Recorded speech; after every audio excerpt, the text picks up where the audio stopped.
जय हिंद। अगर आप सीएसडी से कार या बाइक खरीदने का प्लान कर रहे हैं तो ये वीडियो आपके बहुत काम का होने वाला है। इसमें हम देखेंगे कि सीएसडी कार परचेज पॉलिसी क्या है, ऑनलाइन रजिस्ट्रेशन की प्रोसेस क्या है और ऑनलाइन कार या बाइक परचेज करने की क्या प्रोसेस है। और साथ में ये भी देखेंगे कि अगर आपने लोन लिया है तो क्या प्रोसेस करनी पड़ेगी, और अगर आपने लोन नहीं लिया है, डायरेक्ट आप अपने अकाउंट से पेमेंट कर रहे हो, तो क्या प्रोसेस आपको फॉलो करनी पड़ेगी। तो मेरी रिक्वेस्ट है कि इस वीडियो को स्किप ना करें, पूरा का पूरा देखें ताकि आपको कंप्लीट इन्फॉर्मेशन मिल जाए। इस एक वीडियो में ही आपको कंप्लीट इन्फॉर्मेशन मिल जाएगी कैसे आपको कार खरीदनी है या बाइक खरीदनी है। तो ऐसे ही सीएसडी से रिलेटेड वीडियोस देखते रहने के लिए चैनल को भी सब्सक्राइब कर लें, साथ में बेल आइकन को प्रेस करके ऑल नोटिफिकेशंस को भी ऑन कर लें ताकि आपको आने वाले वीडियोज़ की नोटिफिकेशन मिल जाए। तो चलिए वीडियो को शुरू करते हैं और सबसे पहले देखते हैं सीएसडी कार परचेज पॉलिसी। सबसे पहले अगर बात करें ऑफिसर्स की, तो ऑफिसर्स 15 लाख बेस प्राइस तक की कार खरीद सकते हैं। यानी 15 लाख तो बेस प्राइस हो गया। उसके बाद जब उसमें हम 14% स्टेट जीएसटी और जो एप्लीकेबल सेस होगा 1%, 3% या 17% जो भी एप्लीकेबल सेस है वो ऐड करने के बाद जो प्राइस आता है तो वो सीएसडी प्राइस होगा। तो यानी उस प्राइस तक की कार खरीद सकते हैं। और जो एक कार खरीदेंगे उसके बाद जो नेक्स्ट कार खरीदेंगे तो उसमें मिनिमम 8 साल का गैप होना चाहिए। इसके बाद अगर बात करें ओर्स की, तो ओर्स 6 लाख बेस प्राइस तक की कार ले सकते हैं। 6 लाख बेस प्राइस का मतलब है कि जिसमें कोई भी टैक्स ऐड नहीं किया गया है। तो इसके बाद 6 लाख में 14% स्टेट जीएसटी ऐड होगा, और अगर कार पे 1% सेस है या 3% है या फिर 17% जो भी एप्लीकेबल सेस है वो उसके बाद में ऐड होगा। तो यानी अगर 1% सेस है तो 6 लाख प्लस 14% स्टेट जीएसटी और 1% सेस हो गया। और अगर कुछ कैंटीन का जो मार्जिन होता है वो भी ऐड कर लें तो लगभग 6,93,000 तक की जो कार है वो और ले सकते हैं, जिसपे 1% सेस है। अगर वहीं 17% सेस है तो 14% स्टेट जीएसटी हो गया, 14 और 17% सेस हो गया, और कुछ कैंटीन मार्जिन ऐड कर लें तो लगभग 7,89,000 के आसपास तक की जो कार है वो और ले सकते हैं। तो अगर वहीं बात करें कितनी कार ले सकते हैं, तो एक कार वो इन सर्विस ले सकते हैं और एक कार आफ्टर रिटायरमेंट ले सकते हैं। और जो ये 2 कार लेंगे यानी उनमें कम से कम 8 साल का गैप होना ज़रूरी है। और जो फर्स्ट कार लेंगे उसके लिए उनकी सर्विस कम से कम 5 साल होनी ज़रूरी है। इसके बाद अगर बात करें जेसीओज की, तो जेसीओज 7 लाख बेस प्राइस तक की कार ले सकते हैं, यानी जिसमें कोई भी टैक्स ऐड ना हुआ हो। तो यानी 7 लाख बेस प्राइस हो गया। उसके बाद 14% स्टेट जीएसटी और जो भी एप्लीकेबल सेस है 1%, 3% या 17%, और जो कैंटीन मार्जिन है वो ऐड करने के बाद जो प्राइस आता है, जो सीएसटी प्राइस आता है, वो कार ले सकते हैं। अगर एग्जांपल के लिए हम देखें तो 7 लाख बेस प्राइस, अगर उसमें 14% स्टेट जीएसटी और 1% सेस ऐड करें और कैंटीन मार्जिन को भी ऐड करें तो लगभग 8,08,000 के आसपास हो जाता है। तो यानी 8,08,000 के आसपास तक की जो भी कार है जिन पे 1% सेस है वो ले सकते हैं। और अगर 17% सेस ऐड करें तब वो लगभग 9,20,000 के आसपास हो जाता है। तो यानी जिन पे 17% सेस है तो वो 9,20,000 तक के सीएसडी प्राइस वाली कार जेसीओज ले सकते हैं। और कितनी कार ले सकते हैं तो इसकी बात करें तो जेसीओज टोटल 3 कार ले सकते हैं। एक वो ओर्स रैंक में रहते हुए, एक आफ्टर जेसीओज में प्रमोशन होने के बाद, और एक कार वो ले सकते हैं आफ्टर रिटायरमेंट। और जो ये 3 कार लेंगे इनमें मिनिमम 8 साल का गैप होना चाहिए। और जो फर्स्ट कार होगी वो उसके लिए कम से कम 5 साल की सर्विस होना ज़रूरी है। इसके बाद अगर बात करें सर्विंग डिफेंस सिविलियन ऑफिसर्स की, तो वे 15 लाख बेस प्राइस तक की कार ले सकते हैं, जिसमें कोई भी यानी टैक्स ऐड नहीं हुआ, यानी 15 लाख बेस प्राइस। उसके बाद में उसमें जो भी स्टेट जीएसटी और जो भी एप्लीकेबल सेस है वो ऐड होगा। और कितनी कार ले सकते हैं तो हर 8 साल में वो एक कार ले सकते हैं, यानी 2 कार्स के बीच में कम से कम 8 साल का गैप होना ज़रूरी है। इसके बाद अगर बात करें ऑनरी रैंक्स की, तो जिनको सर्विस के दौरान ही ऑनरी रैंक मिल जाता है तो उनके पीपीओ पे भी ऑनरी लेफ्टिनेंट या ऑनरी कैप्टन लिखा होता है, जिस वजह से उनको ऑफिसर्स वाली फैसिलिटी मिल जाती है। बट कुछ लोगों को आफ्टर रिटायरमेंट ऑनरी रैंक दिया जाता है तो उनके पीपीओ में इसको मेंशन नहीं किया होता। तो जब तक उनको रिवाइज्ड पीपीओ नहीं मिल जाता तब तक उनको ये फैसिलिटी नहीं मिलती। और जब उनको रिवाइज्ड पीपीओ मिल जाता है जिसमें ऑनरी उनकी रैंक लिखी होती है तब उनको ऑफिसर्स वाली फैसिलिटी दी जाती है। तो ये तो होगी सीएसडी कार परचेज पॉलिसी। तो चलिए अब देखते हैं ऑनलाइन रजिस्ट्रेशन करने के लिए क्या प्रोसेस करनी पड़ती है। तो सबसे पहले अपने फ़ोन में क्रोम ब्राउज़र ओपन कर लें और उसमें जो डेस्कटॉप मोड है उसको ऑन कर लें। फिर उसके बाद सर्च बॉक्स में AFD CSD टाइप करके सर्च करें। तो जो सबसे पहला रिजल्ट आएगा उस afdcsdindia.gov.in है, उस पर क्लिक करें तो आपके सामने ये पेज ओपन होके आ जाएगा। इसमें से जो ऊपर शॉप नाउ दिया गया है इस पर क्लिक करें। इसके बाद ये पेज ओपन हो जाएगा। तो इसमें नीचे की तरफ आए तो यहाँ पे न्यू यूज़र रजिस्ट्रेशन है, इस पर क्लिक करें।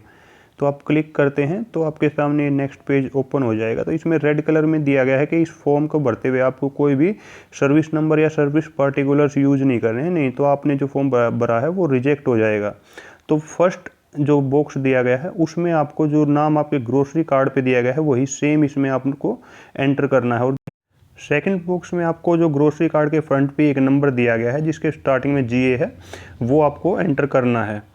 इसके बाद जो थर्ड बॉक्स है, थर्ड बॉक्स में आपको जो आपका ग्रोसरी कार्ड है उसके बैक साइड पे एक नंबर दिया गया है 16 डिजिट का, वो इसमें आपको एंटर कर देना है। उसके बाद नीचे आएंगे तो मोबाइल नंबर आपको अपना एंटर कर देना है और सेंड OTP पे क्लिक कर देना। उसके बाद आपके पास एक OTP आएगा तो वो आपको एंटर करके वेरीफाई कर लेना है।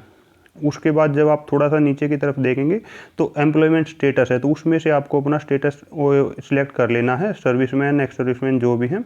ऑर्गेनाइजेशन में अपना जो भी आर्मी, नेवी, एयरफोर्स जिससे भी आप बिलोंग करते हैं तो वो इसमें आपको सिलेक्ट कर लेना है। इसके बाद आपको अपनी डेट ऑफ बर्थ एंटर करनी है। तो मंथ आप जैसे दिसंबर पे क्लिक करेंगे तो मंथ उससे आप सिलेक्ट कर सकते हैं जो भी मंथ है। और उसके बाद अगर ईयर की बात करें तो उस पर आप क्लिक करके मैनुअली उसको सिलेक्ट कर सकते हैं। उसके बाद डेट ऑफ एनरोलमेंट को भी हम ऐसे ही सिलेक्ट कर लेंगे, मंथ भी और फिर ईयर सिलेक्ट करके डेट वाइज सिलेक्ट कर लेंगे। इसमें आपको date of joining service enter करना है, ना कि डेट ऑफ प्रमोशन या डेट ऑफ ज्वाइनिंग DSC या अदर सर्विसेज, तो इस बात का आप ध्यान रखें। इसके बाद डेट ऑफ रिटायरमेंट का जो बॉक्स है उसमें आपको अपनी डेट ऑफ रिटायरमेंट है जो भी उसको आपको सिलेक्ट कर लेना है और एंटाइटलमेंट जो भी आपका पे लेवल है वो आपको इस बॉक्स में सिलेक्ट कर लेना है। इसके बाद अगर आप ESM है तो इसमें आपको अपना PPO नंबर एंटर करना है और राइट साइड वाले बॉक्स में आपको अपना पैन कार्ड नंबर एंटर करना है। इसके बाद नेक्स्ट बॉक्स में आपको यूज़र नेम डालना है, जो भी आप यूज़र नेम चाहो वो इसमें डाल सकते हो। इसके बाद ईमेल एड्रेस डालना है आपको और एक बार फिर से दोबारा से ईमेल एड्रेस डालना है वो कंफर्म करने के लिए। उसके बाद उसके नीचे बॉक्स में आपको कोई स्ट्रॉन्ग सा पासवर्ड बनाना पड़ेगा, काफ़ी स्ट्रॉन्ग पासवर्ड बनेगा तभी ये एक्सेप्ट करेगा। और फिर उसी पासवर्ड को एक बार कंफर्म कर देना है, दोबारा डाल देना है। उसके बाद इस बॉक्स को आई एग्री करके टिक कर देना है और उसके नीचे जो कैप्चा दिया गया है उसको इसके नीचे जो बॉक्स है उसमें हमें एंटर कर देना है और इसके बाद आपको सबमिट पे क्लिक कर देना है। तो जैसे ही आप सबमिट पे क्लिक करेंगे तो आपके पास मैसेज आ जाएगा कि आपका फॉर्म सबमिट हो गया है और एडमिन के पास अप्रूवल के लिए पेंडिंग है। और 10 से 15 मिनट के बाद आपके पास मैसेज आ जाएगा कि एडमिन की तरफ से भी आपका रजिस्ट्रेशन सक्सेसफुली अप्रूव हो गया है। तो जैसे ही अप्रूव हो जाएगा आप ऑनलाइन कार बाइंग प्रोसेस कर सकते हैं। तो चलिए देखते हैं ऑनलाइन कार बाइंग प्रोसेस के लिए आपको क्या करना पड़ेगा। तो सबसे पहले फिर से क्रोम ब्राउज़र ओपन करके डेस्कटॉप साइट ऑन कर लें और AFDCSD सर्च करेंगे तो वही afdcsdindia.gov.in आ जाएगा, उस पर आप क्लिक करके उसको ओपन कर लें। तो उसके बाद शॉप नाउ जो ऊपर दिया गया है बटन उस पर आप क्लिक करें तो जो आपके सामने पेज खुल के आएगा लॉगिन के लिए। तो ये लॉगिन का पेज खुल के आ गया है। इसमें आपको ऊपर आपने जो यूज़र नेम अभी बनाया था वो इसमें आपको एंटर कर देना है। उसके बाद नीचे वाले बॉक्स में जो आपने पासवर्ड बनाया था वो आपको एंटर कर देना है। उसके बाद नीचे जो कैप्चा दिया गया है वो कैप्चा आपको इस बॉक्स में एंटर कर देना है। कैप्चा एंटर करने के बाद आपको सिंपली लॉगिन का जो बटन दिया गया है उस पर क्लिक कर देना है तो आप लॉगिन हो जाओगे। उसके बाद आपके सामने ये पेज ओपन हो जाएगा जिसमें आप देख सकते हो कि कुछ कार्स तो यहाँ पे सामने ही दी गई हैं। अगर आप इनमें से कोई सिलेक्ट करना चाहते हैं तो वो भी ले सकते हैं, या फिर इसमें जैसे ही आप नीचे की तरफ आओगे तो पेज हैं ये, इन पेज में जाके भी आप उसको सर्च कर सकते हो।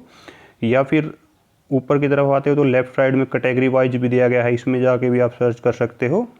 नहीं तो फिर ऊपर की तरफ अगर आप आते हो तो एक सर्च बॉक्स दिया गया है जिसमें कि आप अपने इस सर्च बॉक्स में आप अपना जो भी कार का नाम है वो डाल सकते हो या भी इंडेक्स नंबर वो भी डाल के आप इसमें सर्च कर सकते हो। तो वो कार आपकी आ जाएगी सर्च में, या कोई बाइक होगी तो वो भी आप सर्च कर सकते हो।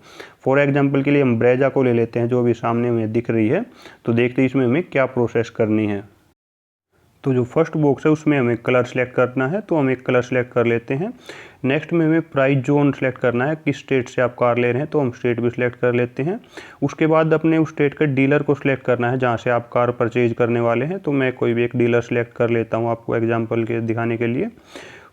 उसके बाद अपने जो नियरेस्ट डिपो है वो डिपो आपको सिलेक्ट कर लेना है। उसके बाद आपको यूआरसी सिलेक्ट कर लेना है। उसके लिए नीचे ग्रीन कलर में आपको दिखाया गया है कि आप जो यूआरसी सिलेक्ट कर रहे हैं उसको अच्छे से देख लें, क्योंकि बाद में आप उसको चेंज नहीं कर पाएंगे। तो आप अपनी जो भी यूआरसी जिससे आप एलएस ऑर्डर लेंगे वो सिलेक्ट कर लेना है इसमें, तो वो सिलेक्ट कर लेंगे। उसके बाद जब नीचे आएंगे तो जो चेकआउट का बटन है उस पर हम क्लिक कर देंगे। तो जब क्लिक करेंगे तो नेक्स्ट हमारे सामने ये बैंक से रिलेटेड जो डिटेल है जिसमें इसका अपना लोन का अमाउंट जाएगा वो डिटेल यहाँ पे दिखा रहा है, और नेक्स्ट पेज फिर ओपन हो जाएगा। यहाँ पे ऊपर ही आपको बैंक अकाउंट डिटेल दी गई है। तो जो भी आपका लोन अमाउंट होगा, जो आपने लोन लिया है, वो डायरेक्ट इसी अकाउंट में ट्रांसफ़र होगा।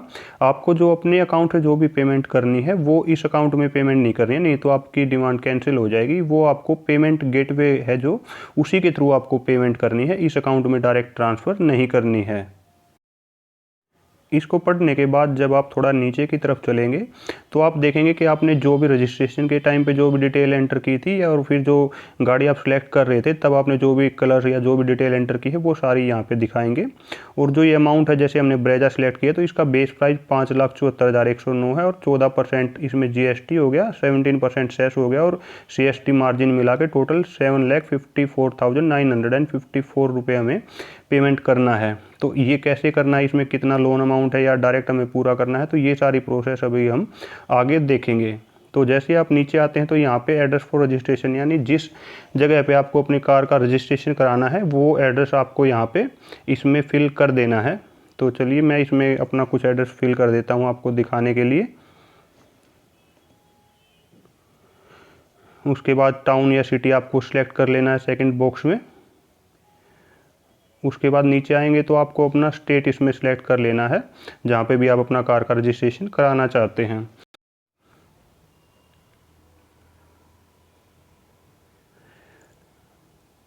इसके बाद अपना पिन कोड भी आप इसमें एंटर कर लें।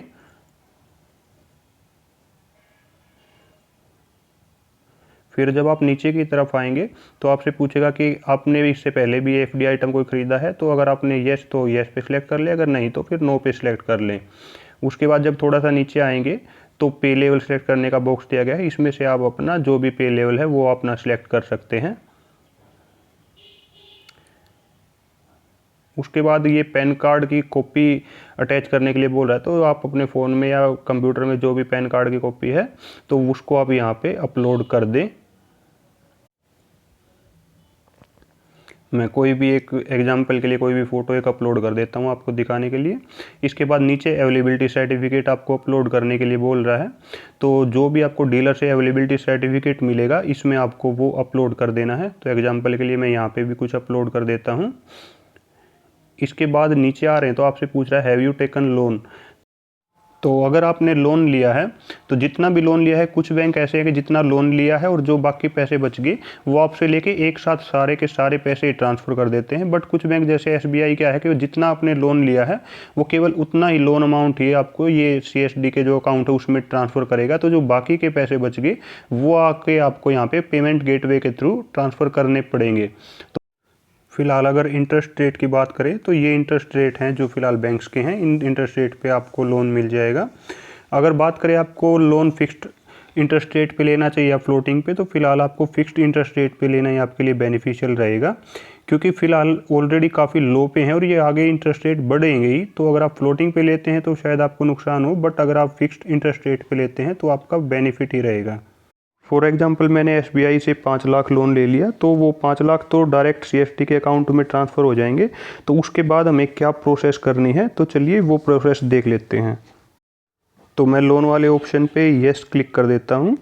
तो जैसे ये क्लिक करेंगे तो खुल के आएगा। तो इसमें आ गया है कि आपको कितना आपने लोन अमाउंट लिया है जो ट्रांसफ़र किया है। तो 5 लाख मैं यहाँ पे एंटर कर देता हूँ। मैंने 5 लाख लोन लिया है जो कि डायरेक्ट अकाउंट में ट्रांसफ़र हो गया सीएसटी के अकाउंट में। उसके बाद जब आप नीचे की तरफ आएंगे तो सैंक्शन लेटर जो आपको बैंक से मिला है वो यहाँ पे आपको अपलोड करना है। तो एग्जांपल के लिए मैं कुछ अपलोड कर देता हूँ यहाँ पे। उसके बाद आपको पेमेंट रिसिप्ट अपलोड करने के लिए बोल रहा है। तो आपको जो भी आपने लोन का पेमेंट किया है तो वो आपको रिसिप्ट जो मिली होगी बैंक से वो यहाँ पे आपको अपलोड कर देनी है। तो मैं कुछ अपलोड कर देता हूँ इसमें PDF फाइल। तो ये भी मैंने अपलोड कर दिया है। उसके बाद जब आप नीचे की तरफ आते हैं तो नीचे आपको जो लोन अमाउंट आपने डिपॉजिट किया है उसकी डिटेल्स मांग रहा है। तो आपने वो loan amount CSD headquarter main account में डिपॉजिट किया, उस पर क्लिक कर देना है। और जिस अकाउंट से आपने वो लोन अमाउंट डिपॉजिट किया है इसमें आपको वो डिटेल्स फिल करनी है। तो सबसे पहले कौन से बैंक से आपने किया है तो बैंक का नाम इसमें आपको एंटर कर देना है। उसके नीचे जो बॉक्स दिया गया है उसमें आपको जो लोन अमाउंट जिस अकाउंट से ट्रांसफ़र किया है उसका आपको अकाउंट नंबर इसमें आपको एंटर कर देना है। तो वो मैं एंटर कर देता हूँ। उसके बाद नीचे आते हैं तो उस लोन अकाउंट का आपको IFSC कोड डाल देना है इस बॉक्स में।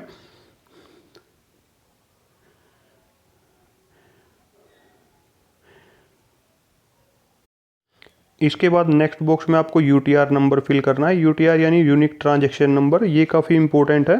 तो जो लोन अमाउंट आपका बैंक से ट्रांसफ़र हुआ है उसका बैंक ने आपको UTR नंबर दिया होगा, अगर नहीं दिया है तो ये ज़रूर ले लें, वो इसमें आपको एंट्री करनी बहुत ज़रूरी है। अगर ये एंट्री नंबर नहीं होगा तो आपका जो आपने पेमेंट किया है उसको सर्च करने में काफ़ी दिक्कत हो जाएगी, तो इसलिए ये काफ़ी इम्पोर्टेंट है। इसके बाद नेक्स्ट बॉक्स में आपको अमाउंट एंटर करना है, यानी अपने लोन अकाउंट से कितना अमाउंट पे किया है। तो वो 5 लाख में इसमें एंटर कर देता हूँ। उसके बाद डेट ऑफ पेमेंट यानी किस डेट को मैंने वो लोन अकाउंट से पेमेंट की है तो वो डेट मैं सिलेक्ट कर लेता हूँ इसमें। तो 5 लाख तो हमने डायरेक्ट लोन अकाउंट से पेमेंट कर दिया CSD के अकाउंट में। उसके बाद जो बाकी अमाउंट बच गया 2,54,954 रुपये का, जो ऊपर जाके मैं भी दिखाता हूँ, जो यहाँ पे आपको जब शुरुआत में 7,54,954 दिखा रहा था तो अब वो 2,54,954 रह गया, क्योंकि 5 लाख तो हमने ऑलरेडी पेमेंट कर दी है लोन अकाउंट से। तो बाकी अमाउंट को अब हमें ऑनलाइन पेमेंट करना है पेमेंट गेटवे के थ्रू। तो हम ऑनलाइन पेमेंट सिलेक्ट कर लेते हैं। तो अब हमें अपने सेल्फ अकाउंट से ही बची हुई पेमेंट ऑनलाइन करनी है। तो इसको खोल लेते हैं और नीचे देखते हैं क्या क्या डिटेल्स हमें डालनी है। तो इसमें ऑप्शन दिए गए हैं नेट बैंकिंग या क्रेडिट कार्ड, डेबिट कार्ड। तो हमें नेट बैंकिंग को ही सिलेक्ट करना है, क्योंकि क्रेडिट कार्ड या डेबिट कार्ड से जो चार्जेज हैं वो काफ़ी ज़्यादा उठ के लग जाते हैं। तो इसमें हमें अपना बैंक अकाउंट में जो नाम है वो एंटर कर लेना है फर्स्ट बॉक्स में। उसके बाद नीचे वाले बॉक्स में हमें अकाउंट नंबर अपना एंटर कर देना है।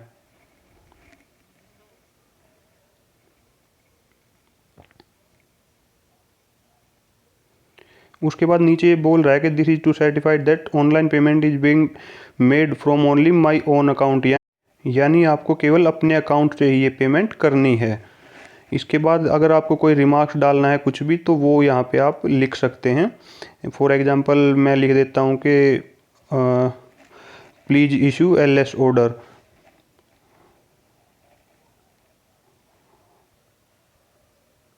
आप जो भी चाहें वो इसमें डाल सकते हैं, जो भी लिखना चाहें वो आप इसमें लिख सकते हैं।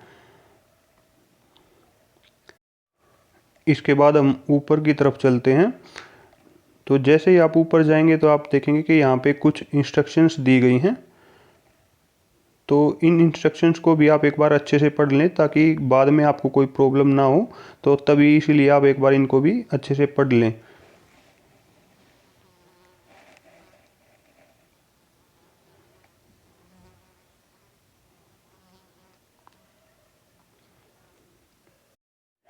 उसके बाद नीचे आई एक्सेप्ट के सामने जो बॉक्स दिया गया है उस पर आप टिक कर दें और फिर जनरेट डिमांड का जो बटन है इस पर आप क्लिक कर दें।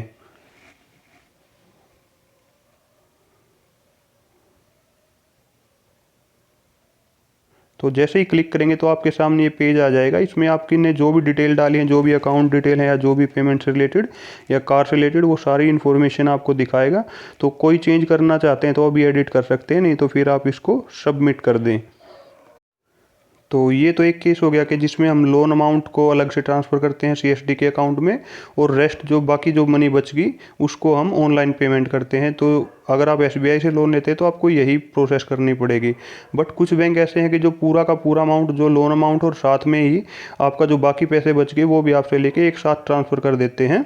तो उस केस में हमें क्या करना है, तो चलिए अब वो वाली प्रोसेस देख लेते हैं। तो उस केस में हम क्या करेंगे, तो मान लो अगर हम सारा अमाउंट एक साथ ही डायरेक्ट CSD के अकाउंट में ट्रांसफ़र कर देते हैं, तो जैसे इसमें मैंने 5 lakh amount loan amount enter किया था, तो इसको मैं अभी 7,54,954 पूरा एंटर कर देता हूँ। तो जितना अमाउंट था वो मैंने सारा यानी लोन अकाउंट से ही ट्रांसफ़र कर दिया है। तो उसके बाद क्या क्या डिटेल हमें एंटर करनी पड़ेंगी, तो वो हम देख लेते हैं। उसके बाद नीचे वही सेम आपको अकाउंट नंबर डालना है, नाम डालना है, और उसके बाद IFSC कोड हो गया, UTR नंबर हो गया। जो ये अमाउंट पेड है इसको भी हम पूरा अमाउंट यहीं पे एंटर कर देंगे।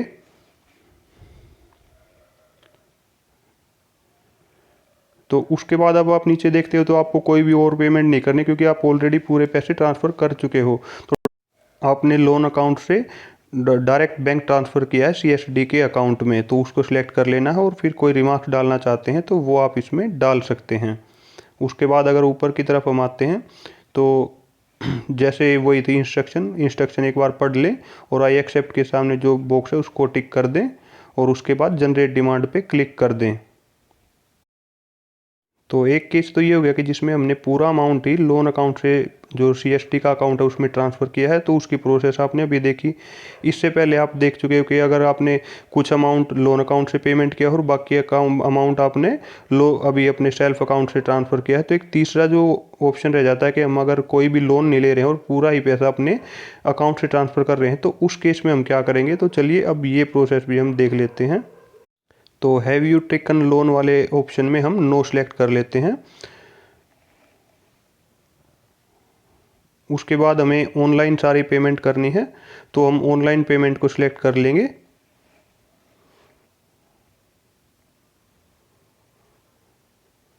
उसके बाद वही नेट बैंकिंग के थ्रू ही हम पेमेंट करेंगे, क्रेडिट कार्ड डेबिट कार्ड से नहीं करेंगे।